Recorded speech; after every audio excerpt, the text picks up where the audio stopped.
Hey man, say man, what's going on YouTube? Today we got motherfucking the worst thing about being a rapper. Nigga, it's nothing good but money with coming to being a rapper. Nigga, you gotta worry about niggas trying to kill you, everybody know your face, everybody know you, everybody know. I'm not doing this shit, cause everything in this video is for educational purposes only, entertainment purposes only. Nigga, like, comment, subscribe, and you want to learn how to boss up your life, go make you some real money, stake you some real money, bro, go for my Patreon, nigga, on my mama. Think bigger and how to stop chasing fast money and start building real wealth, man, on my mama, cuz. But look, finna watch this shit together, man. Let's do it. Nothing is more disappointing than somebody that made it out the hood with a multi-generational following and multi-million dollars, acting as if they want to impress somebody in the hood.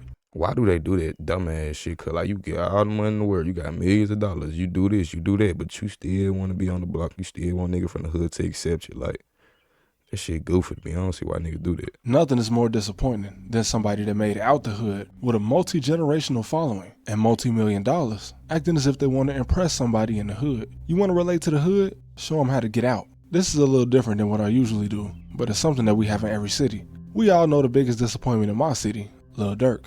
A man with a Grammy Award caught in a Fed case because allegedly he was trying to avenge a crash out that should have never been around him. No disrespect to King Von, but you put your hands on somebody and they shoot you. That's called cause and effect. Ain't nothing to get back for. In fact, I hope Lil Durk is innocent because there's too many dead people around him for this to be the revenge he throws his life away for. Not to mention, the guys on every hit associated with his name are straight created players. That's not to say these guys ain't dangerous. According to one of them, they'll kill you just for a payment. But that's not how the streets work. If we friends, I shouldn't have to pay you to do nothing.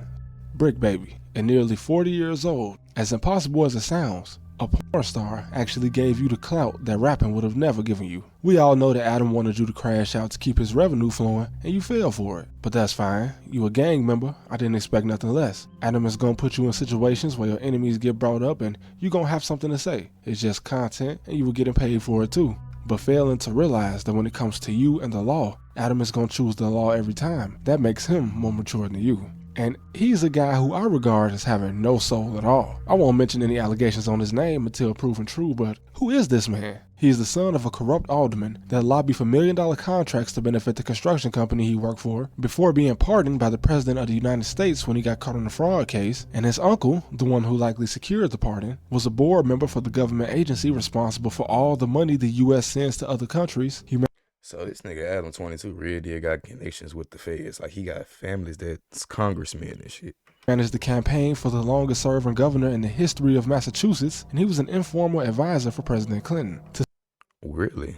Oh, okay, I did not know all this shit. say his uncle was a powerful man is an understatement. How does a man with a family this powerful and influential enough to ask for a presidential pardon become an adult content creator with a hip-hop culture podcast? There's no way the FBI came to his house without a member of his family. He gotta be working under the FBI as a fucking agent, getting all this information on the low, cuz you gotta think about it, nigga, all his family, the police, cuz. Family informing him beforehand, and I'm not saying he's a government informant. I'm just saying he is a government informant, nigga. What, cuz? Like, nigga, it's Adam 22, fool. Can't rule it out. Looking at Adam 22 as a culture vulture is just a distraction compared to what he could actually be. He has days worth of footage on Brick Baby saying things. This nigga remind me of motherfucking Teddy McDonald from motherfucking Snowfall and shit. Like, he just backdoor. You can't trust his ass, cuz. A man with 2 strikes in California should not be saying. And as a result, the federal government has this too. Brick has enough clout and charisma to do his own podcast to make a living, but being in too deep with the rolling 60s, still, at nearly 40 years old, he dug his own grave. Like, bro, you 40 years old, still talking about your name Brick Baby and Loose Cannon and you a Crip and Rolling 60s and all that goof shit. Nigga, grow up, cuz. He'll still probably be out before Big U. Lil Baby, from 2017 to now, his career has gone in the wrong direction. When the court in Atlanta is playing recordings of men insinuating that you, a 30-year-old man, have placed bounties on people's head when you're a millionaire, you have made a fatal error. With all the weird things you probably did with Michael Rubin, it appears you failed to learn the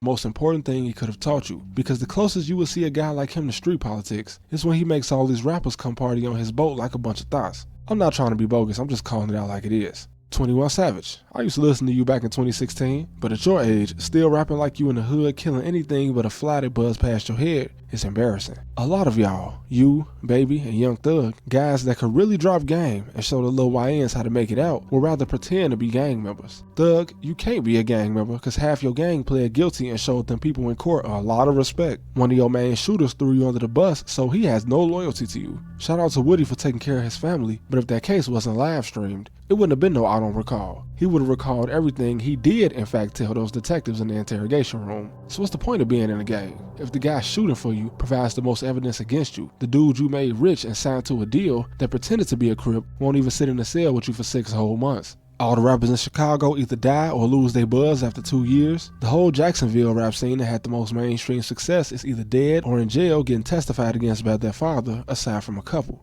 New York drill is dead. Y'all boys are getting hit by the feds every time it looks like they took a break. The main hope for hip hop in New York got told on by his own friend. The streets is dead. And we got people with money and influence, and people with influence that could have got some money, all either suffering or about to suffer the consequences. It's embarrassing. Malcolm X once laughed at and mocked the fact that in the black community, musicians and comedians were made to be the leaders by those who actually had the power to put money and influence behind them. 300 Entertainment, responsible for Young Thug and the whole music aspect of YSL, Metro Boomin, Megan Thee Stallion, YNW Melly, QC, the label responsible for Lil Baby, the Migos, Cardi B, and many more. First of all, the founder of 300 worked for a bank responsible for the illegal under international law displacement of Palestinians. The rest of these artists are all under labels owned by Warner, which is headed by oligarchs not even born in the United States. Somebody has been working for decades to put money behind embarrassments to our community, and we wonder why others don't take us serious. Why someone like Adam 22 doesn't fear the consequences of what he does because he knows it's easier to pit people with money and influence against their own community. And that's because the wrong people are put in these positions. I come from the south side of Chicago. I've seen gang members in the black community, and I've seen judges, police officers, and doctors in our community. Violence interrupters in the hood. Men who literally and metaphorically jump in front of bullets before they start flying. But you'll never see millions of dollars put behind them. And it's not about race, because as the Romans knew when they conquered the known world, divide and conquer is how you gain control of everything.